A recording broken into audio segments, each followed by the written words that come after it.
tao, we're filing yung case na, alam ko, nakafile na po yung case na yun eh.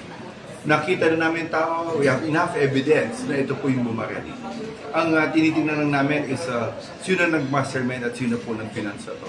But the killer self already identified it. So, nakafile na po yung case. Pache-check ko po.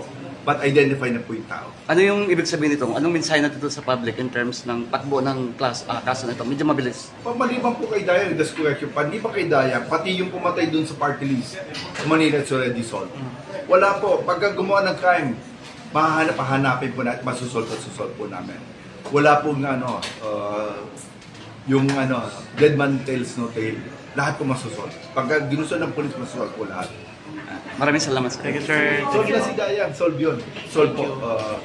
Na-file yung case, inaano namin yung mastermind. Of course, dun sa party list, solve rin. So lahat. Except may isa lang po kami. But more or less, kikita nyo lahat ng cases namin sinusolve namin. Even gusto ko masolve lahat. Yung mga sensational cases. Okay pa. Thank you. Thank you.